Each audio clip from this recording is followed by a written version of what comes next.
നാമരൂപങ്ങൾക്ക് അതീതമായ പ്രകാശ സോഴ്സ് ഈ പറയുന്ന ആദി സങ്കല്പത്തിൽ ലയിക്കുമ്പോൾ ഒരംശം ആദി സങ്കല്പത്തിൽ ലയിക്കുമ്പോൾ ഒരംശം ശിഷ്യനിൽ കുടികൊള്ളുന്നു.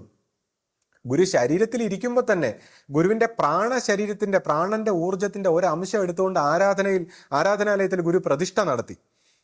പിന്നീട് ഗുരുവിന്റെ ഓരോ ശരീരങ്ങൾ, ഈ എനർജി ബോഡിയിൽ, ഈ 11 എനർജി ബോഡിയിൽ ഓരോ ശരീരത്തിന്റെ ഓരോ ഊർജ തലങ്ങൾ, ആശ്രമത്തിന്റെ ഓരോ മണ്ഡലങ്ങളിൽ ഗുരു സഹകരണ മന്ദിരത്തിലായാലും പർണശാലയിലായാലും ഇങ്ങനെ പല പല സ്ഥലങ്ങളിൽ പ്രതിഷ്ഠിച്ചിരിക്കുന്നു. അല്ലെങ്കിൽ ഗുരുവിന്റെ തപശക്തി, അതിന്റെ ചിന്താധാരയുടെ ഓരോന്നിന്റെ ശക്തി സ്വരൂപമായി മാറിയിരിക്കുന്നു.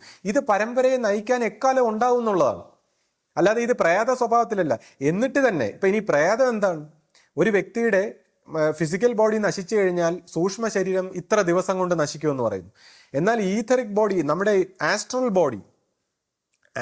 ബോഡി ഒരു വ്യക്തി മരിച്ചു കഴിഞ്ഞാൽ അത് പിതൃലോകത്തേക്ക് പോകും സ്വാഭാവികമായിട്ട്. അഥവാ പിതൃലോകത്തേക്ക് പോകാൻ പറ്റാത്ത രീതിയിൽ എന്തെങ്കിലും വൈരാഗ്യമോ പ്രതികാരമോ അല്ലെങ്കിൽ എന്തെങ്കിലും ആഗ്രഹ പൂർത്തീകരണമോ ഒക്കെ ഉണ്ടെങ്കിൽ, അല്ലെങ്കിൽ അപമൃത്യോ ഒക്കെ സംഭവിച്ച ഇത് ഈ ആസ്ട്രൽ ബോഡി ഇങ്ങനെ സഞ്ചരിക്കുന്നത്, ഇതിനെയാണ് നമ്മൾ പ്രേതം എന്നൊക്കെ പറയുന്നത്.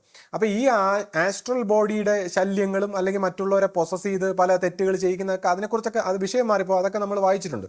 അപ്പം ഈ ഗുരുക്കന്മാരുടെ ആസ്ട്രൽ ബോഡി എത്രമാത്രം സ്ട്രോങ് ആണ്.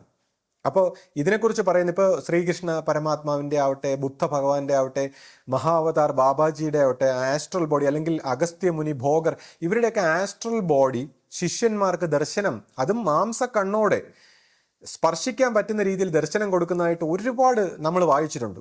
ആധ്യാത്മിക രംഗത്തുള്ളവരാണ്. കാര്യം ഇവരെ പോലെയുള്ള ഈ കല്ല് മനസ്കരായിട്ടുള്ളവർ, നമ്മൾ ഈ 3 ഡയമെൻഷണൽ ബുദ്ധിയിൽ ചിന്തിക്കുന്നവരുടെ ഇതൊന്നും പറയാൻ പാടില്ല എന്നാണ്. കാര്യം അവർ പരിഹസിക്കും, ഇതെല്ലാം ഭ്രാന്തെന്ന് പറയും.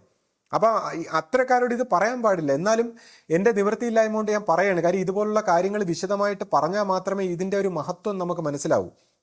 അപ്പോൾ ഈ ആസ്ട്രൽ ബോഡി ഗുരു, ഒരു ഗുരുവിൻ്റെ, ഒരു കാലാന്തര ഗുരു, ഒരു ഫൗണ്ടർ ഗുരു, ഒരു സ്ഥാപക ആചാര്യനായ ഗുരുവിനെ സംബന്ധിച്ച് അദ്ദേഹത്തിന് ഒരു സങ്കല്പമുണ്ട് ഈ ആശ്രമത്തെക്കുറിച്ച്.